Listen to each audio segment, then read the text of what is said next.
He is the host on Fox Business. He's a former congressman from Wisconsin. He's a co-host of From the Kitchen Table podcast, and he is my friend, Sean Duffy. What's up, man? Well, Ken, good to see you. I look at you, got your old Texas gear on, your Texas shirt, and I'm here in a suit and tie. I feel a little overdressed, but ready to go, my friend, my brother. Big day in Texas. You are. Part of Super You Tuesday. are more appropriately dressed for Super Tuesday. For a man that might be running for office or covering it on a news channel, I'm just a humble correspondent in a diner in suburban Texas or a host of a digital show on foxnews.com. So I can wear a pearl snap. But, man, I did want to talk to you today about what might happen on Super Tuesday.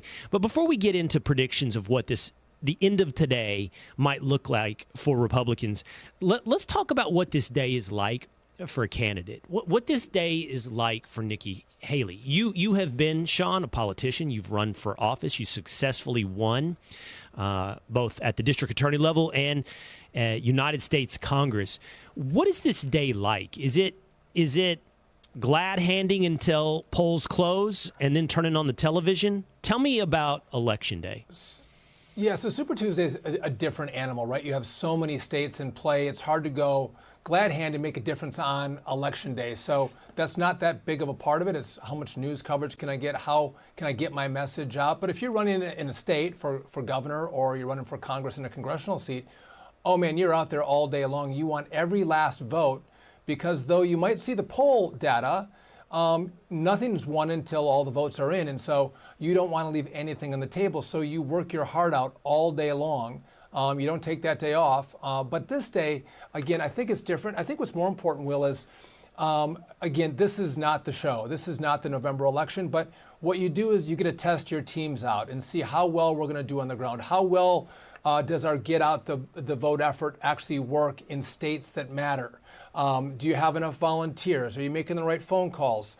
The trial run of a primary is really important to see what goes well and what doesn't go well. What do you have to fix? What do you have to tweak as you look forward to the main show in November, the big race? And so that's what Donald Trump is focused on right now. How well is my team going to perform today in all the different components and aspects of Election Day campaigning? Nikki Haley, I think, on the other hand, does she really feel like... Oh, go ahead. No, please. Tell us the perspective of Nikki Haley.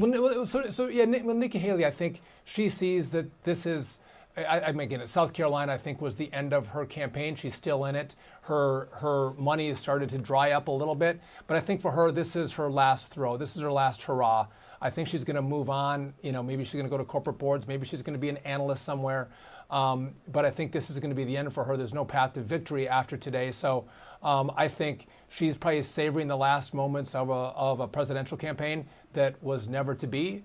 And again, after tonight, I think whether she admits that she's done, regardless, she is going to be done and will be a non-news story after tonight's election, especially if it goes the way we think, which Donald Trump is going to mop the floor with her. I mean, the only space that she's won in was in D.C., and you have a lot of Democrat liberal voters who came out and gave her a victory there, which is meaningless in the great scheme of electoral politics.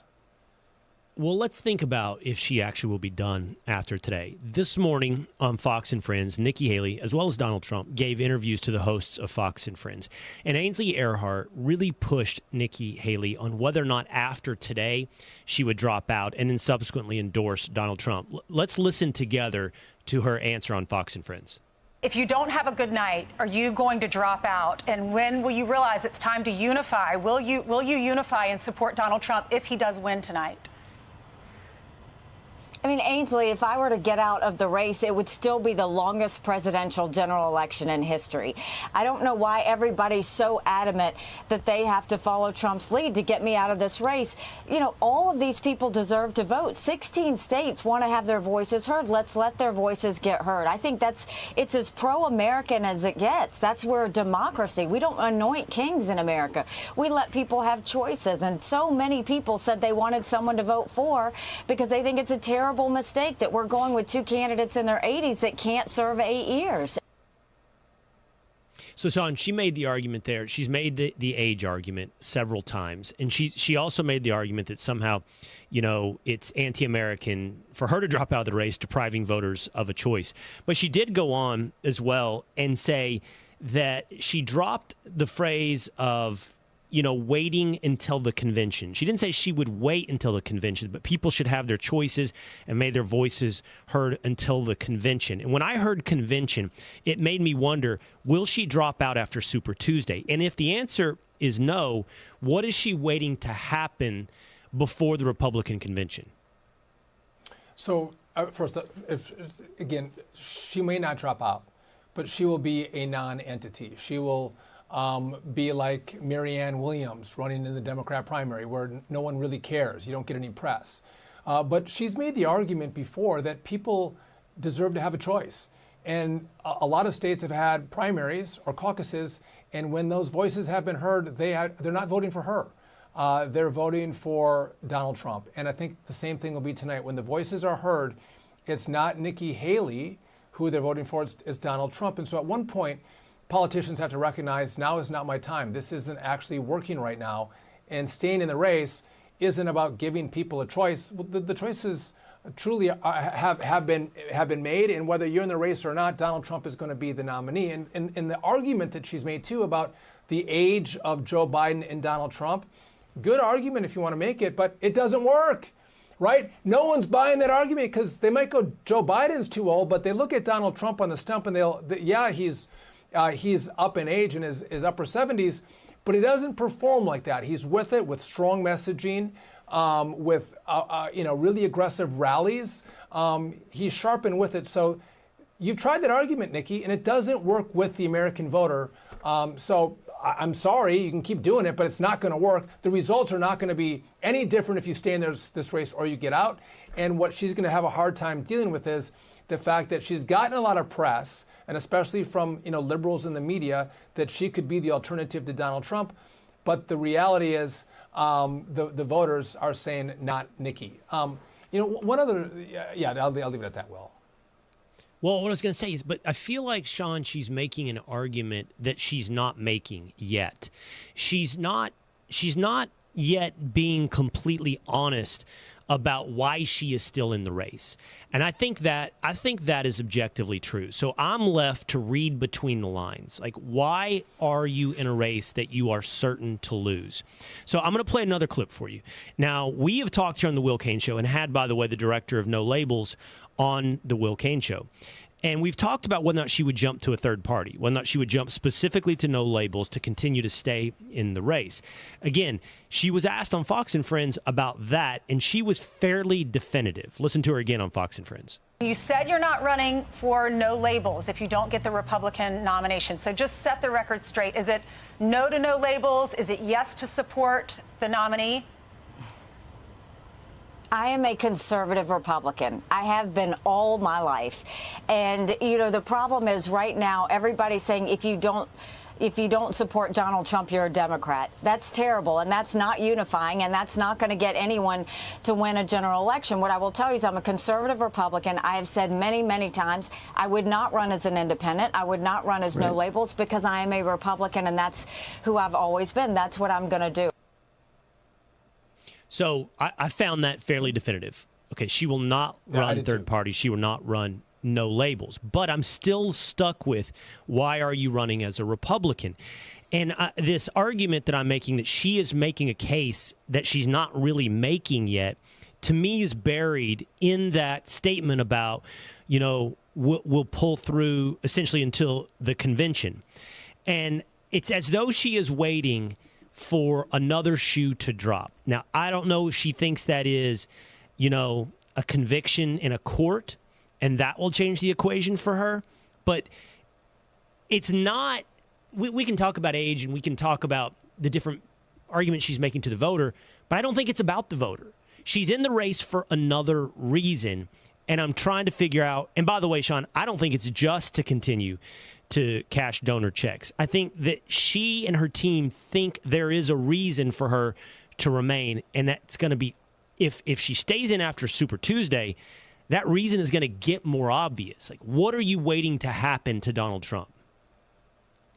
So, and again, I don't know what the future holds. Could it be convictions? Could it be, attempts at Donald Trump's life? I don't know what's going to happen. And the bottom line, though, Will, is if something happens to Donald Trump and Republicans have a second choice of who they want, it's not going to be Nikki Haley.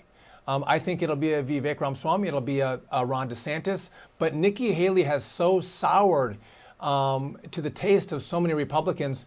If she goes to the convention, I guarantee you, Donald Trump's not there. She will not be the nominee. And here's what's interesting, Will, and for those of your viewers, I don't know if they recall this, but John McCain was loved by the media. He was called the Maverick, and he would vote against Republicans, and the media celebrated him for that. And he's like, I'm going to run for president. Well, he ran for president in 2008, and the media showered their love on him until he got the nomination. And then they viciously turned on him and ripped his skin off when he was the Republican nominee against Barack Obama.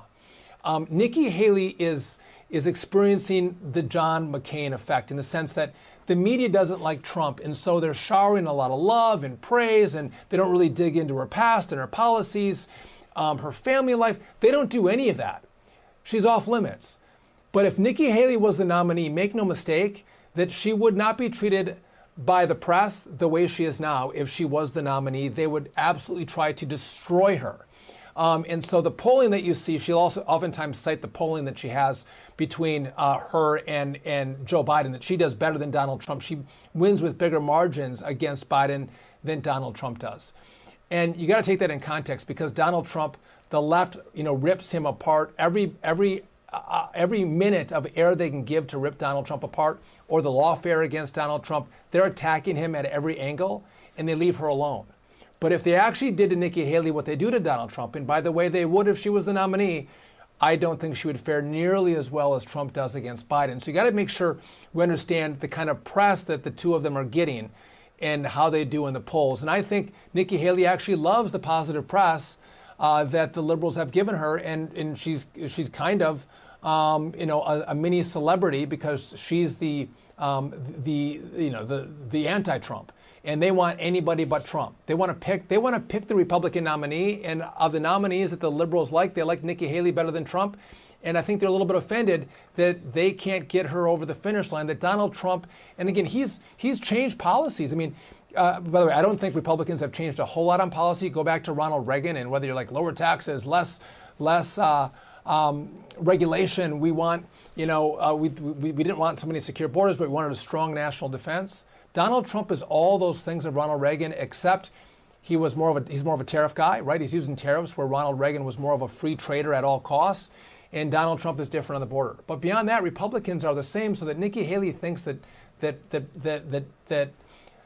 Donald Trump is not a true conservative, not doing conservative things. I kind of think she's out to lunch. The conservative Republican view squarely sits in the seat of Donald Trump's perspective of where the country needs to go, not necessarily the George Bush perspective that's given to us by Nikki Haley. It also doesn't factor into the fact that there most likely will be a third party nominee at a minimum that is possibly right. RFK, and then when you put in the third party nominee, Nikki Haley's numbers don't look the same. In fact, she loses to Joe Biden because so much of the Trump vote moves over to RFK. You talked about Nikki Haley souring, that the Republican base has soured on Nikki Haley through this process.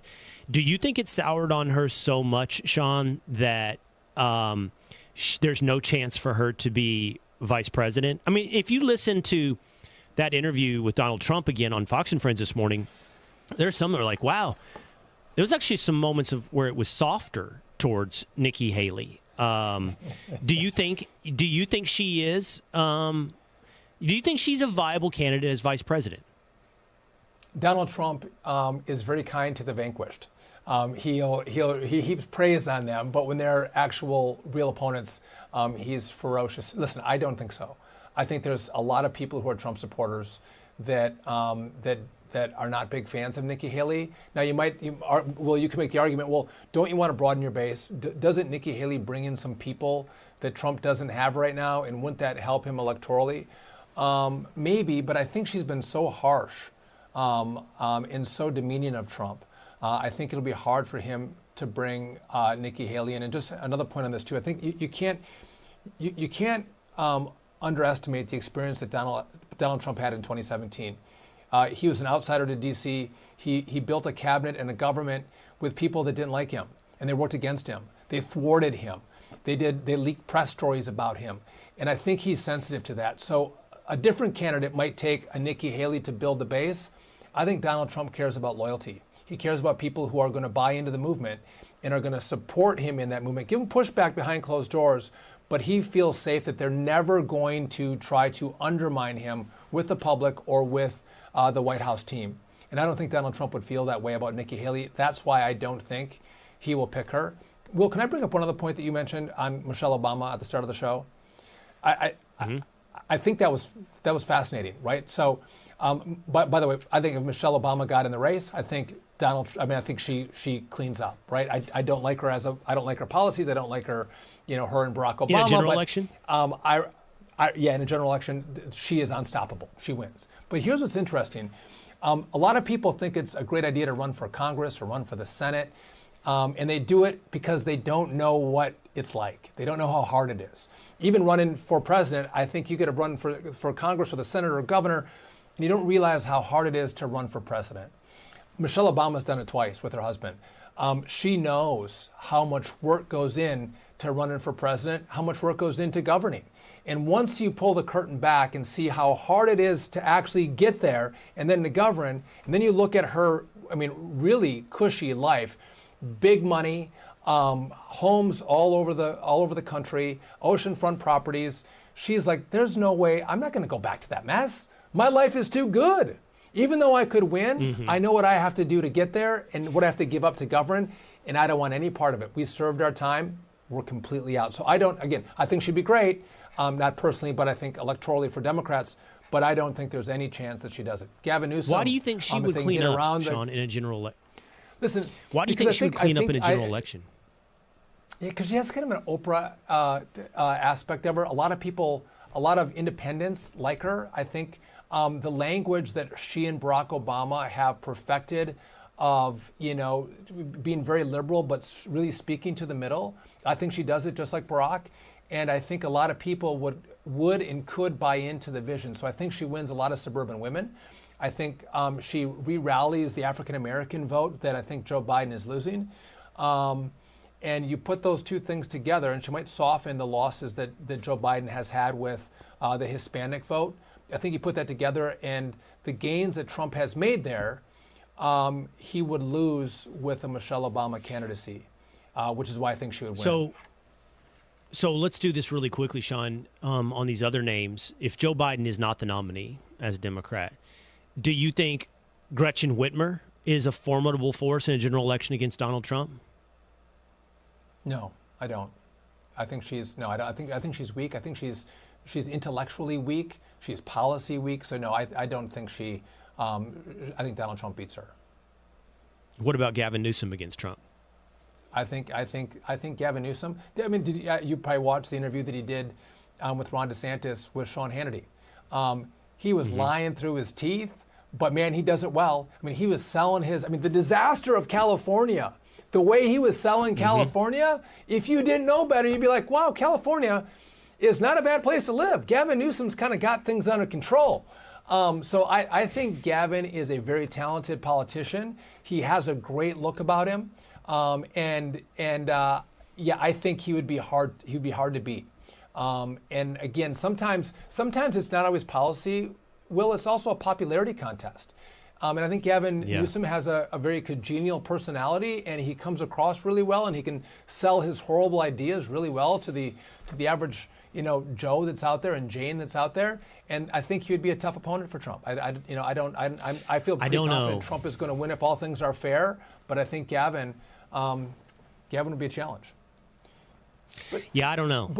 Look, I've said many of the same things you just said about Gavin Newsom. I think he's super slick. I think he is a talented politician in the ways that you describe, where he's just really good at spinning and talking. And like you said, against Ron DeSantis, he made California seem like, the best place in the world, while they have the largest outflow of residents of any state in the country. But I wonder if he's too slick by half. like for a general election. You know what I mean? Like he's got a little too much used carsman or Gordon Gekko from Wall Street, too slicked back, too polished. The lies almost too slick. I wonder if he's like, you know, it's like, yeah, that guy can really sell. Makes me feel like I'm getting a bad deal. You know, there is a used car salesman aspect of him, but you got to always remember that the media is going to come to his defense. They're going to soften all of the rough edges of California. They would work for Gavin Newsom in a way that they're not working for Joe Biden. And again, I think the package that he puts together would be really hard to beat. And the question becomes, well, why? Well, I mean, again, Democrats like power. Democrats want to win this election. There's not a great deal of love for Joe Biden. So the question is, why hasn't this happened yet? And the real answer to that, if you're behind closed doors and you talk to Democrats of knowledge and in power, they'll tell you, well, we can't get around Kamala Harris. Kamala Harris is the problem. The most loyal voting bloc of the Democrat Party is the African-American woman vote. And they talk all about diversity and equity and inclusion, and they're the party of, you know, minorities. Well, when you have a minority vice president who's a female, and you don't take her and you replace her with a white guy from California, the consequence of that for the party, I think those with knowledge and power inside the party, they think that's untenable for them. They think they would rather run with Joe Biden, who, again, we all see his failings. We see the mental failings, the physical failings, the policy failures. We see all of that, but we can't sustain the blowback of, you know, running someone other than Kamala Harris. And if we do run Kamala Harris, she's worse than Joe Biden. So they're in this pickle, they're in this box, and they can't pick Gavin, they can't take Kamala. So like, well, we got to prop Joe up, and we got to run with him with all of, you know, even the negative. I mean, he's down at, you know, the high 30s, low 40s for approval. Every main issue that the American people care about, whether it's the economy or border or foreign policy, he's getting crushed on. Is your life better with Joe Biden, even versus Donald Trump? And people think their lives have gotten worse because of his policies. That's a horrible candidate to run with, and they're keeping him because of what they've created with Kamala Harris as the VP, and they know she can't win. I want to go back to politics and your experience in politics. So this morning I did a diner in Texas, and I've never run for anything outside of fifth grade class president. There may have been like a 11th grade treasurer in high school. Totally ill-suited to be treasurer of anything. My wife does the books. I don't do the books. But this is as close as it gets to politics for me. Like when you do a diner, I mean, you know, what you see on TV is like a tenth of what you know, you're talking, you're shaking hands, you're meeting people, you're hearing what's important to them. And one of the guys this morning said to me, Sean, there's two different kinds of politicians. There's the politician that likes people, and there's the politician that likes the job. And the guy that likes the job, and maybe that's like Ron DeSantis, often isn't good at being with people, right? In an environment like that. And I just, you know, it's kind of interesting when you think about the actual process of campaigning. And you were talking about how hard it is as a presidential candidate, but I mean, at the congressional level, at the local level, you know, I mean, it's a lot of energy to like sit there, and I like it. I am a people person. So I'm all in on that kind of thing. I enjoyed my time this morning. But, you know, you kind of got to measure time the whole time. Like, you know, how much time do I have with this person? Because there's another person standing here. I got to be on TV in a minute. It's a little bit of a juggling act to do that. And by the way, be real the whole time. You got to be a real person. Can't be faker. Yeah, so I think they see through the liar. Yeah. Oh, they see all this, and they see right through the liar. I mean, I think Bill Clinton was probably the best politician in modern history. He loved people. He thrived off the energy he got from people. Really great memory. He would remember people's names, their mother's names. I mean, he was really good at it. And I find that if you're gonna run in big races, you actually, to your point, Will, you have to like people, and you're right. You can't be fake. You got to be real. Who you are. You got to be interested in what they care about, what their concerns are, what their life struggles are, and you got to be honest as well. Policies that you disagree with, that they want you to support, you got to go like, listen, I'm sorry, this is why I don't support it, and this is why. What you'll find though is there's some people that want to sit and chat, right? And by the way, Will Cain in the diner is a little bit different than Will Cain, you know, walking down a parade route in, in Dallas, Texas somewhere, you might get a different response. You By get the a lot way, of love probably in the diner. You've told me this story. I mean, you're right. Will Kane in the diner is my challenge there is talking to everybody that wants to talk, right? The opposite is you talking about going to the county fair and walking up to strangers who are not there to see you, who are there to get a corn dog and ride the tilt-a-whirl, and you're like, hey, can I get 30 seconds of your time? I'll take 10 seconds. I'm Sean Duffy. I'm running for Congress. Here's a piece of literature. That's probably 8 seconds. Listen, that's hard. That's hard to do that. Or being in a diner that no one knows you, and you walk up to a couple tables and shake hands and introduce yourself. Here's what's interesting about the American people, and I think all this is just human nature. I would walk a parade route, Will, and I would walk down the parade route, and I would just shake hands and introduce myself. And so I'd touch someone for 1 second, shake their hand, introduce myself, shake hand, introduce myself, and then I might come to someone who wanted to sit and chat. And I'd talk to them, for 30 seconds or a minute, and I'd move on. But that second that I shook someone's hand, if I go back and ask them 2 years later, they'll go, I met Sean Duffy. He's a nice guy. I met him. Oh, really? We met each other for a minute, but people get a read off you, whether you're a genuine, nice human being by just shaking your hand or not. People look at we all have guts. We have a gut reaction. And if you're authentic, all those hands I shake, they met me and they knew me. And again, that's why, as I tell the story, but I would shake so many hands, Will, those who are watching, like between my thumb and my pointer finger, I would have a callus in the crotch of my hand from shaking so many hands. And it was a massive callus because so many people, no, I didn't. And sometimes I would have but my hand was the dirtiest thing ever because I had shaken so many of them. If I see a guy walking down a parade route that wants to shake hands, I'm like, I do not want to shake your hand because I know how filthy that thing is. But sometimes I'd be grabbing peanuts and pouring it into that dirty hand after and eating them. And I think I just became immune. I was like those kids in second grade who become immune from all the disease they come into contact with in the classroom. But you love it. And if you ever run for office, I don't know if you're going to think about that or not, but there's nothing more exhilarating to be part of this process, the American electoral process, and reaching out, giving a message, and again, there's going to a rally and giving a speech, that's really exhilarating, but there's a lot of downtime where you're just, again, shaking hands, introducing yourself to people that they don't really want to meet you. That's hard, but the process is amazing, and you'll have to do things. You have to pull from places inside your soul that you never knew existed, that you never knew you could draw from. And again, whether you win or lose, it is one of the most challenging things that humans go through. And again, because of that, it's so exhilarating, so fun. And I've only had the joy of winning. I haven't had to work that hard and actually lose a race. But I feel bad for those who do, who put their hearts into it. I look at Ron DeSantis. I think Ron has done so great in Florida. Again, and I think Ron is awkward. And I've said that to you on Fox Nation and other places and on your morning show. He's an awkward dude. He's not a good people person, but he's been a great governor. But he put whatever heart Ron has, he put into that race. And to have the voters reject you when you had so much love in your home state and you think you did a really good job in your home state, which, by the way, I think he has done a great job, to get that rejection is really hard. And sometimes it's hard to come back from that. Yeah.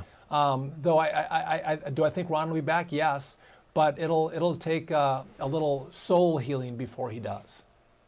And I think it's true, as people point this out, we still haven't elected a president who wasn't, or at least we could take a pretty good expanse of history here, who wasn't good at it. Like every president has been a pretty good retail politician. I mean, all the mass media, social media. I mean, Biden in his day, I don't know, 2020 is an outlier, but even in his day, back in the day, he was a retail politician type. You know what I mean? Yeah. Certainly when he was a senator. Trump, Obama, Clinton. I don't know about the first Bush as a retail politician, Reagan, but you're going back pretty far now, and the only ones I have questions about would be the first Bush, really, as a retail politician. They're all capable of talking to you and making you feel like they care about you and connecting. So I think Joe Biden, you're right. I think he was a great retail politician. You don't last for 70 years in politics, whatever, 60 years in politics unless you're good at it. I do think in the 2020 race, he was not the same Joe Biden, and there was no retail politics because of the pandemic. And you recall he sat in the basement and was able to get by the retail portion of politics because of the pandemic. I've met Barack Obama and I've met Donald Trump. And again, I might disagree with Barack Obama till the cows come home, but he is, when you meet him, he is charming. It is what you got from, and even with, I think this is a disservice to Donald Trump. You meet Donald Trump, whether you're in a big group or you're in a small group, and you're like the only guy there, and he's engaging and interested and interesting and wants opinions and feedback. And again, you feel like you're the only guy in the room. That's a real knack and skill. And by the way, I don't think that many people have it. I'm not sure you have it or I have it, but it is remarkable, people that are able to do that. And Trump is one of them. And so all the things that people say about Trump that are so negative and nasty, he couldn't be, I think, a kinder, more generous human being with people that meet him. Even when he was in business, he was kind and generous. And yeah, they had a public persona on, you're fired on his television show. And in business, I think he was tough. But the general public that he met, a wonderfully generous human being. And I think you don't get there unless you're generous. And I think it's a disservice to the American people to try to just categorize him as some mean orange buffoon who wants to destroy democracy and destroy the country, when that couldn't be further from the truth. All right, last thing with you, Sean. Any surprise by the end of today, Super Tuesday? Does Nikki Haley, she got 40 in South Carolina, and she's proud of that 40. It's also her home state. She was governor of South Carolina. She is. She points out, hey, 40%'s a lot. There won't be a state today she gets 40 in, right? Do you anticipate any surprise on Super Tuesday? No. So, Will Kane, I'm a good enough friend of yours that if you run for office in Texas and you get 40% and you try to tell me that's a good thing, I'm going to tell you, Will, I'm sorry. You got crushed. You did not do well.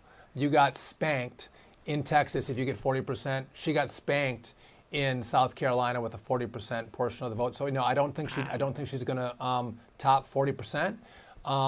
Again, I think she's becoming an afterthought. What we could see, though, and again, we have some Democrat primaries today as well. I'm interested to see, do we have Democrats not show up? And they may not show up because Joe Biden, is the only guy in the ballot. But do we have a resistance to Joe Biden because of his policies with Israel and Hamas or Palestine? Mm-hmm. Do we have people not show up and give some kind of resistance vote to Joe Biden because of the economy, because of his EV push, because of crime? That's what I'm interested in seeing, and I think that's indicative of where the voters at looking out to November, and maybe on that point too. Again, it's Super Tuesday, and again we're running campaigns, seeing how we do. We're going to see whether Joe Biden has resistance, but as we sit here in March, and what are we, 8 months away? I can't do that. 7-8 months away from the election. That is forever in politics. So many things can change. What you find is the electorate's mind doesn't really get made up probably until September, right? So you kind of have all spring and a lot through the summer before people decide, how is my life? How are these candidates? They really start to pay attention and suss them up and decide who they're going to vote for. And we know we have the Biden camp, we have a Trump camp if they're the two on the ballot. But there's this part in the middle that are persuadables. And where do they go?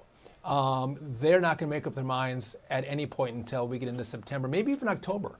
They're going to wait as they see how the economy is doing, how foreign policy is, what's going on with the border. And so, again, this is a sampling of today, but is not really instructive for November. All right, check him out from the Kitchen Table Podcast. Go hit subscribe at Fox News Podcast with his wife and my co-host, Rachel Campos Duffy. Thanks so much, Sean. Thanks, Will. Appreciate it.